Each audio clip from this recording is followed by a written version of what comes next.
দেখো আজকের 6 তারিখ, মোটামুটি সকাল সকালে ঘুম থেকে উঠে পড়েছি। আর ভোর রাত থেকে বৃষ্টি হয়েছে, চারিদিকে এখনও মেঘলা হয়ে আছে, কারেন্টও নেই।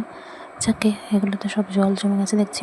বিস্কিটটা খেয়ে নিলাম, এদিকে মা মুড়ি বেড়েছে আলু ভাজা দিয়ে, তো সবাই আলু ভাজা দিয়ে মুড়িও খেয়ে নিয়েছি। বাবা বাজার চলে গেছে, খাওয়া দাওয়া করে কথা বলছিল একটু ফোন করে।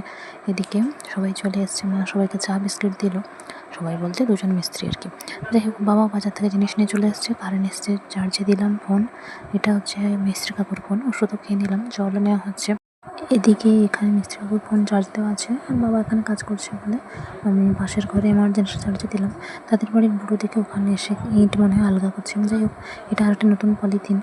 তো আমি বুড়োর মশাইয়ের কাজকর্ম দেখছি। তারপর বাবাও খেলো, বাকি সবাইও খেয়ে নিল।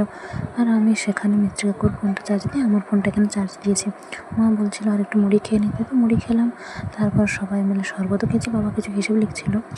তারপর বাইরে কাজ হচ্ছে, আর এখানে ভারী বৃষ্টি শুরু।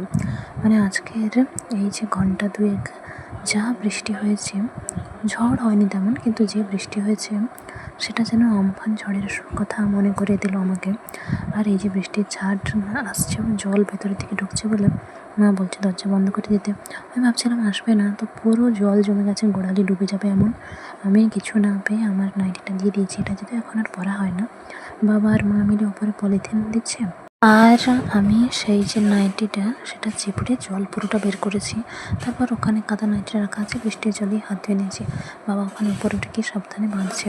এদিক থেকে ইট খুলে পড়ে যাচ্ছে, পুরো দেয়ালে জলের ভিজা লেগে এমন অবস্থা আছে না, এক্ষুনি হুড়মুড় করে পড়বে। শুধু অনেক মোটা দেওয়াল বলে হয়তো বিশেষ কিছু হচ্ছে না। মিস্ত্রি কাকু আর মিস্ত্রি দাদা তারা বাইরে আছে, তো ওখানে দরজার কাছে অনেকটা ছাড় পড়ছে। এখানে কাকুর ফোনে কে একজন মাঝে মধ্যে ফোন করছে, কিন্তু সবাই কাজে ব্যস্ত আছে বলে, আর কাকু তো বাইরে আছে, আর তো ভেতরে আসেনি। আর এদিকে পলিথিনটা কোথাও দেবে ভেবেছিল, কিন্তু ওপরে কুলোবে না। বাবা এখানে আবার কিছুটা কেটে যাতে জল বেরোতে পারে সেই ব্যবস্থা করে দিচ্ছে। ভেতরটা মা আর একবার মুছে নিয়েছে। যাই হোক, এখানে ইটগুলো যে পড়ে গেছিলো বাবা সেগুলো সব বিছিয়ে দিয়েছে। এদিকে মা ঠাকুরের কাছে খাবার দিয়ে গেছে, আর বাবা মাঠের দিক থেকে মাটি আনতে গেছে। আমিও স্নান করে ফুল ধূপ দিয়ে দিলাম, বাবার জন্য কিছু ফুল রেখেছি। যাই হোক, খাট থেকে বাবা পা ধুয়ে এসছে, কারণ এখানে উপরে উঠতে হবে। আর ওখানে একজন কাকু রড কাটছে, মানে আমাদের মিস্ত্রি কাকু।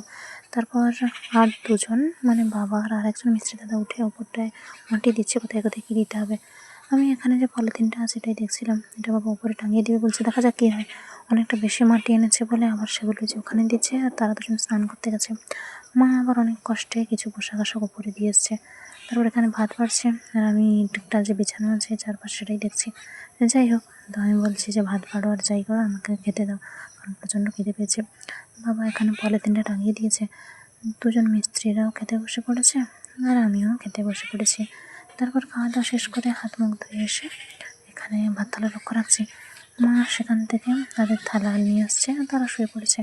তো বাবার ফোন দেওয়া শেষ, আমি বারান্দা থেকে একবার ঘুরে এলাম, মা বাবা খেতে বসেছে। যাই হোক, তো ভালো লাগছিল।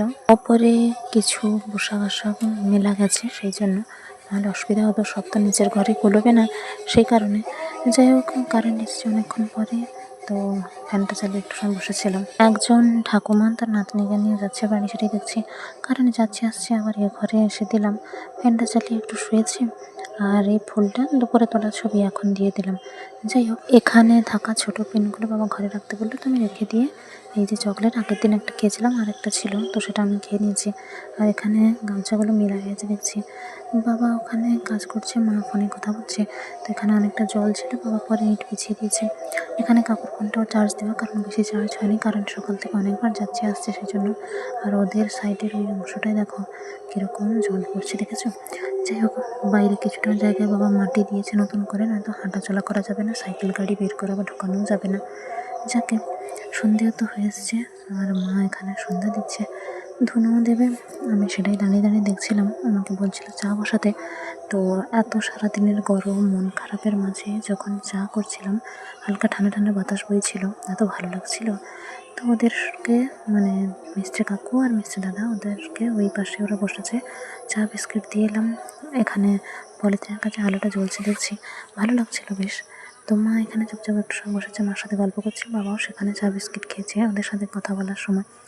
যাকে, আর মশামারা ধূপও জ্বেলে দিয়েছিলাম যখন থেকে সন্ধ্যা হচ্ছে ওরা কাজ করছিল। আমি গোল বিস্কুটগুলো একটা খাচ্ছি নিয়ে ভালো লাগছিল, তো চাও খেয়ে নিয়েছি। এদিকে মাদুর কিছুটা অংশ ভিজে আছে, ওই যে সকালে বৃষ্টির ছাড় লেগেছে সেই জন্য। মুড়ি খেয়ে নিলাম সবাই, রাতের দিকে ওষুধও খেয়ে নিয়েছি। বাবা বাজার থেকে ফিরে আজকের ডিম ভেজেছে, আর এই যে আখের ছিল যে দাদাদের কালকের কথা বলছিলাম, সেখান থেকে ক্যালেন্ডারের মিষ্টি প্যাকেট এনেছে। মা আনাজ কাটছিল, বাবা আরও কি একটা নিয়ে আসছে কেটে। ডিম ভাজা আর ভাত খেয়ে নিলাম। এখানে ক্যালেন্ডারটা দেখছি, আর ওখানে মা ছোলা ভিজিয়ে রেখেছে, দেখছি পোকা আছে, এখন পোকা হয়ে যায়। এখানে একটা পোকার গর্ত দেখছি, আলো জ্বালা আছে বলে একটু ছবি তুললাম। এই মাকড়সাটা অনেক ঝড় বৃষ্টি কাটিয়ে ঠিকঠাক আছে এখন দেখছি সকাল থেকে। বাবা নতুন লুঙ্গি পরেছে, আর মা আমার জন্য ফ্রকটা বের করে রেখেছে, যাতে গরম হয়েছে তো সেই জন্য পরি। যাকে করি তো ফোটেনি। আর জানোই তো দুটো ফ্যান চালানো থাকে, সামনে দাঁড়ায় পর্দার সরাই নিয়ে আজকের। চলো সব চার্জে থাকুক, ঘুমিয়ে যাই, টাটা।